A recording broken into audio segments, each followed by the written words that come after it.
This is about a dispute between me and my dad and stepmom. It's a dispute that started because my dad and stepmom were upset that I chose to go wedding dress shopping with my mom and not with my stepmom instead. For those who will wonder why both women couldn't be there, there's a lot of bad blood there, and my stepmom hates my mom and refuses to be civil with her anymore now that I'm over 18. She also refuses to be in the same room unless it's some major event in my life. Otherwise, they are never in the same place. The same goes for my dad and my mom. So this dates back many years. I'm not sure if the tension between them always existed, but I was aware of the fact my mom and stepmom didn't like each other when I was younger. I was also aware that my mom and dad didn't like each other, though I feel like they put up a better act around me than my mom and stepmom could. Both sides have their own reasons as to why the tension started. My mom has never told me directly, but my aunt has told me what my mom told her, while my dad and stepmom have shared their side with me. But the big conflict came when I was 10 and my stepmom had a later miscarriage, 15 weeks, and my mom mocked her. I was not present when this happened. I do not know exactly what was said. What I do know is once that happened, it went from conflict to outright disdain and hatred, and my dad and stepmom not wanting to see my mom ever. And when I turned 16, they told me about what my mom did and explained that they would hope I would agree that what my mom did was unforgivable and that I would choose to live with them instead. I did not choose to live with them, and while I acknowledge my mom doing that as wrong, I still love her and she's still my mom. I'm closest to mom of the three, then my dad, and then my stepmom. This is something my dad and stepmom feel. My stepmom has admitted to me in the past that she struggles to understand how I can continue my relationship with mom unchanged, knowing she was downright evil to her after the worst thing a parent can experience, child loss, and the fact she celebrated the death of one of my siblings. For the last few years, whenever my parents and stepmom are in the same room together, my dad and stepmom end up trying to pick a fight with my mom. Sometimes it works, other times my mom walks away. But they will seek her out or be the ones to start throwing insults or causing trouble. I have asked them not to, and my stepmom told me I cannot expect her to be in the same room as my mom and let the woman who did that to her go without a word. So when it came to dress shopping, I knew having both was not an option, and I refused to give my stepmom a chance with a warning, because I know it will go down the same way it always does. So I chose to bring my mom. My stepmom saw the bridal store's photo of me, my mom, future mother-in-law, and future sister-in-law on their social media, and she was very upset to see mom there instead of her. And so they were angry with me. Am I the idiot? Now for a few comments before the update.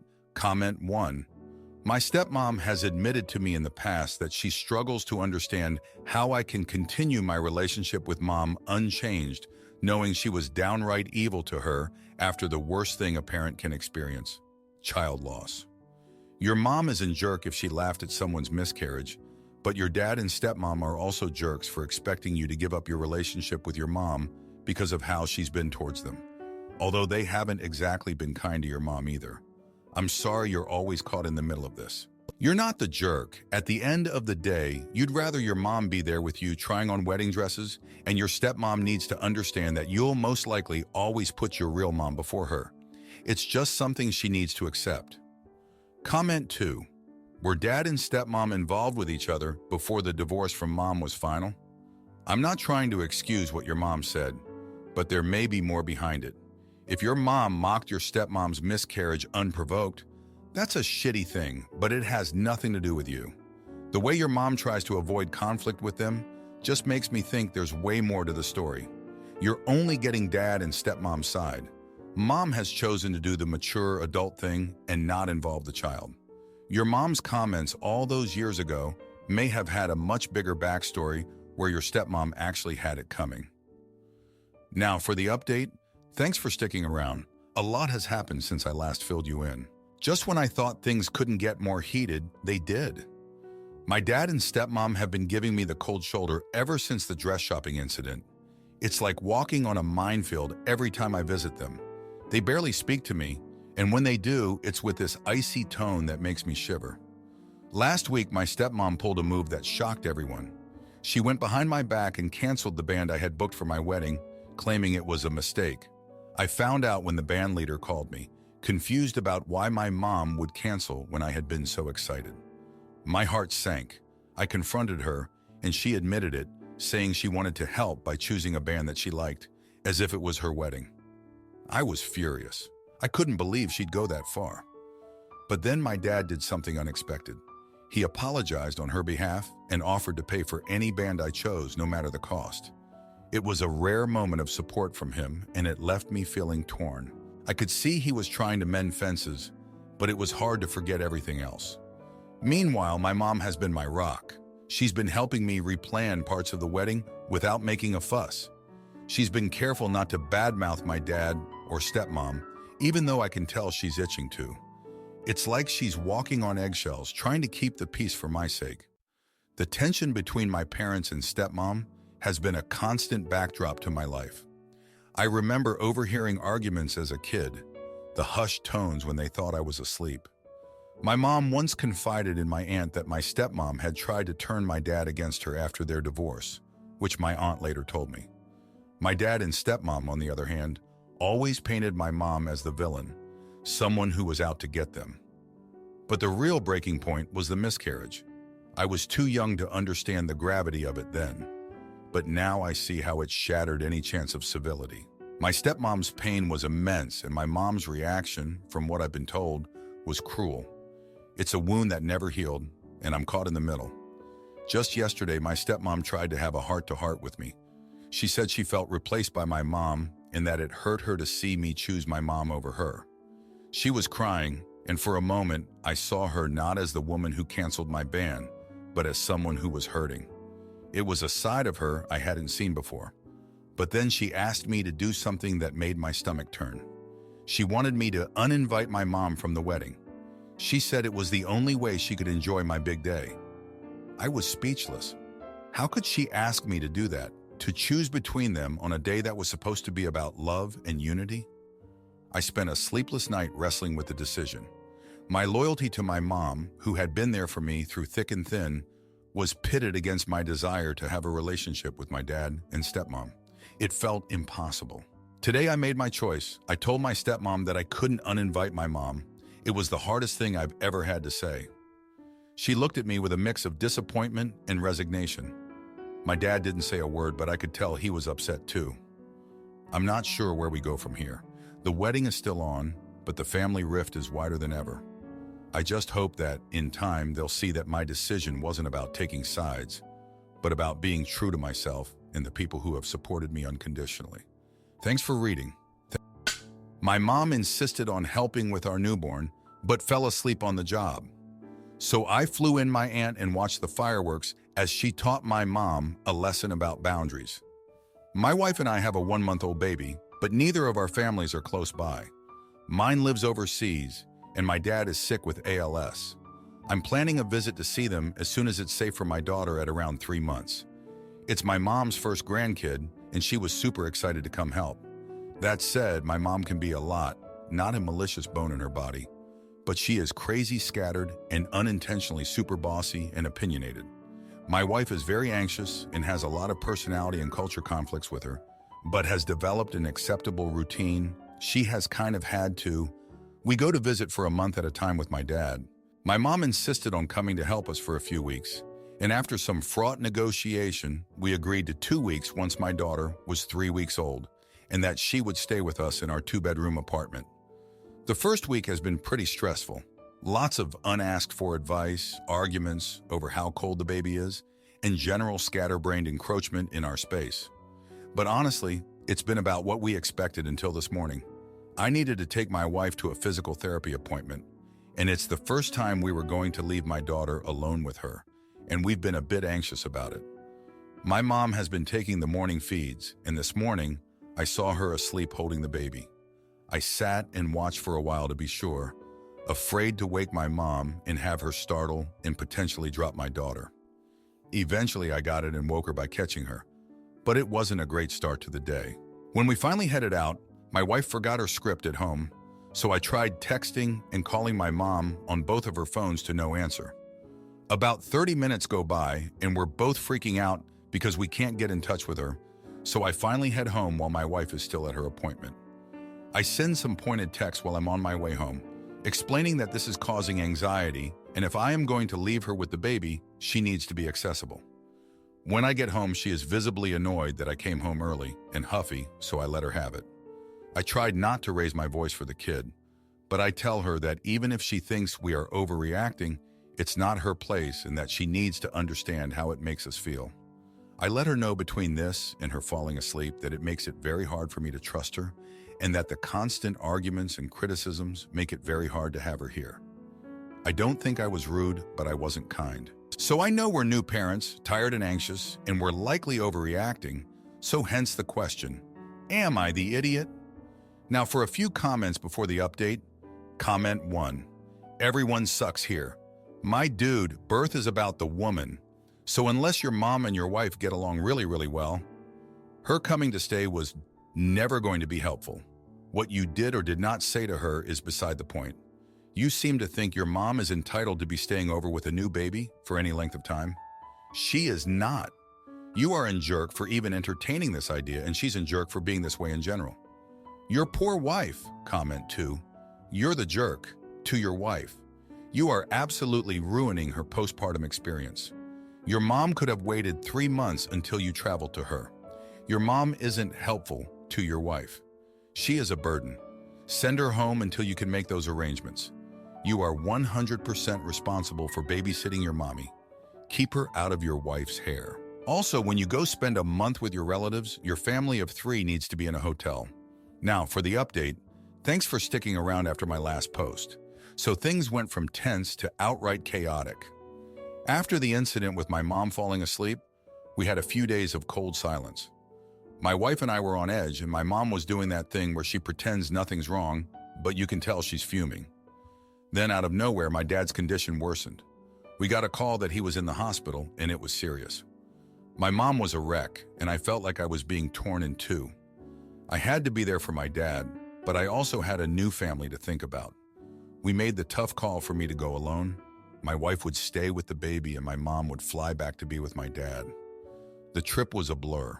My dad was fading fast, and I spent every moment I could by his side. Meanwhile, back home, my wife was struggling. She was alone with the baby, and my mom, in her panic, had left the place a mess. My wife's anxiety was through the roof, and she was sending me texts that she couldn't handle it. I felt helpless, stuck between my dying father and my overwhelmed wife. Then my wife called me, crying, saying she couldn't do it anymore. She needed help. I made the decision to fly my mom's sister, my Aunt Rosa, to stay with my wife. She's the complete opposite of my mom, calm, collected, and a retired nurse. I thought I was doing the right thing, but when I got back, I found out that my choice had backfired.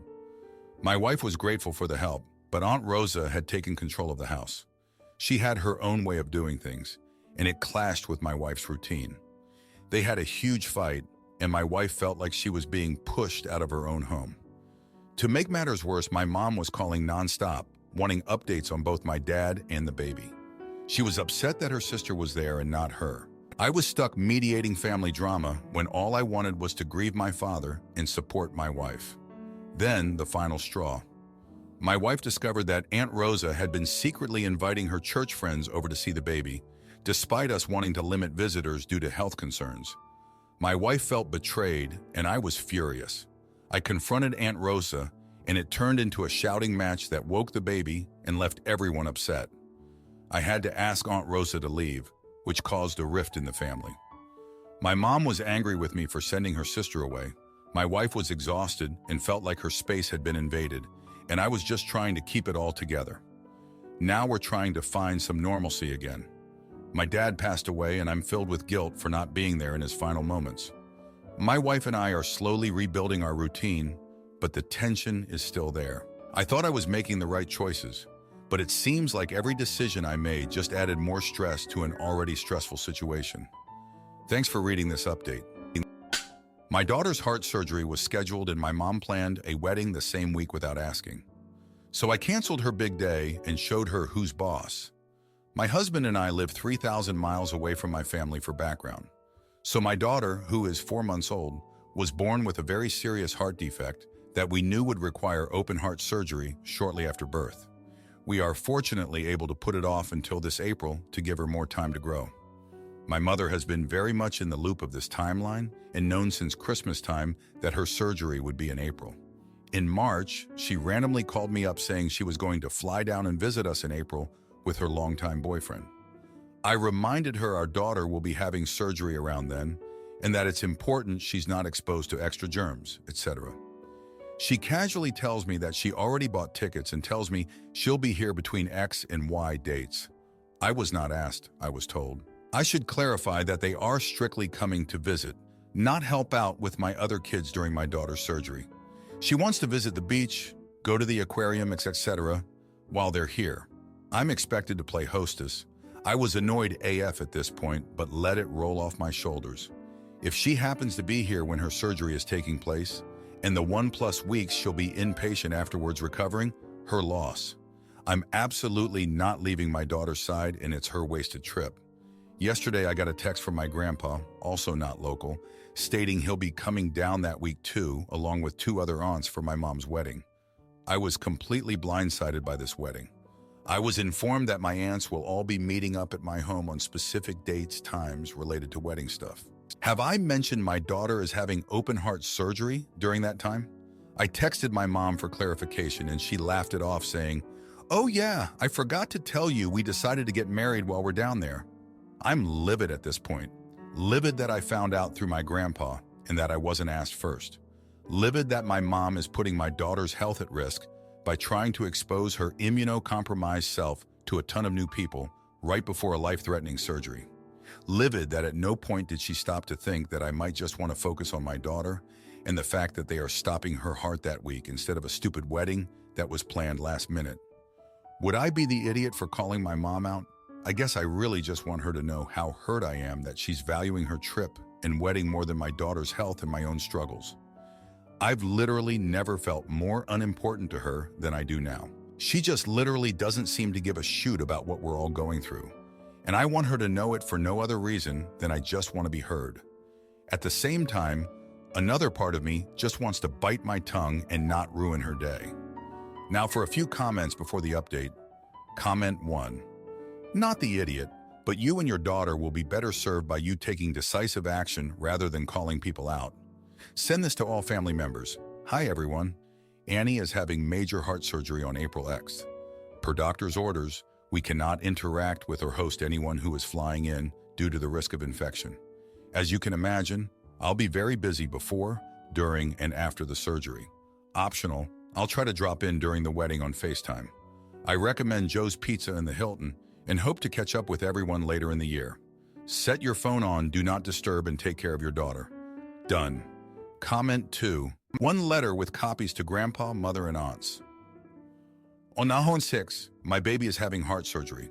For XX days before and XX days following the surgery, I will not be available and will not be hosting anyone in my home as we must protect our daughter from germs that could be carried into the hospital. I am sorry if this conflicts with your plans, but I was not consulted and simply cannot handle anything except my daughter's health at this time. You don't owe phone calls or explanations, except to say, don't bother to come because you won't be staying here. Now, for the update. Thanks for sticking around for this update. So the wedding circus my mom planned during my daughter's surgery, it turned into a full-blown fiasco. My mom and her boyfriend, now fiancé, decided to turn my living room into a DIY wedding chapel. They shipped boxes of decorations to my house without asking. My husband tripped over one and sprained his ankle, which meant I was now solo on kid duty while he hobbled around. Then my grandpa, who's usually the voice of reason, sided with my mom, said it was a happy occasion that should bring the family together. I couldn't believe it. My daughter's health was on the line, and they were talking about flower arrangements and seating charts. The day before the surgery, my mom's sister, Aunt Clara, arrived. She's the kind of person who thinks she's helping, but actually makes everything worse. She tried to take over the house, cooking meals nobody liked, and rearranging my kitchen. I found my favorite mug broken in the trash and just lost it. I yelled at her, which caused a huge fight. My mom took her side, of course, and I ended up apologizing just to keep the peace. The surgery day was tough. My daughter was so brave, but seeing her hooked up to all those machines was terrifying. I stayed by her side, barely sleeping, while my family partied at my house. They didn't even visit the hospital. When they finally did show up, they brought a bunch of balloons that weren't even allowed in the ICU. A week later, my daughter was recovering well, but the doctors said she needed quiet and rest. That's when my mom announced she was moving the wedding date up because the weather forecast looked better. I told her no, it was too much stress for my daughter. She accused me of being selfish and trying to ruin her special day. That's when I snapped. I told her the wedding was off, at least at my house. She could get married at the beach, a hotel, anywhere but here. She called me heartless and stormed out. My grandpa and aunts followed her, leaving me with a house full of decorations and a broken heart. The aftermath was quiet, almost too quiet. My husband and I focused on our daughter, who was getting stronger every day. My family stayed at a hotel and had a small ceremony on the beach. I didn't go. They didn't even send a picture. But then the unexpected happened. My mom's new husband got sick, really sick. Turned out he caught something while traveling and ended up in the hospital. My mom was alone, scared, and suddenly understood what it felt like to have a loved one's life hanging in the balance. She came to me, crying, apologizing for everything. I wanted to be angry, to turn her away like she did to me, but I couldn't. I helped her navigate the hospital, talk to doctors, and manage her fears. In the end, he recovered, and my mom thanked me for being there for her. It was a turning point for us. She finally saw the strain she'd put on me and my family. She started helping out with the kids, cooking meals we actually liked, and giving us the space we needed to heal as a family. But the trust was broken. I couldn't forget how she'd acted when we needed her most. So I made a decision. I told her that once they were ready to go back home, our relationship needed to change. No more dropping in unannounced, no more making plans without considering our family's needs. She agreed reluctantly. Life's calmer now. My daughter's doing great, and my husband's ankle healed. My mom calls, but I keep the conversations short. I'm not sure if we'll ever be close again, but right now I'm just focusing on my family and our well-being. Thanks for reading. If you like this video, you'll probably like these too. Also, while you're here, please consider subscribing. It's your support that keeps this channel alive and allows me to make better and longer videos. Have a great day.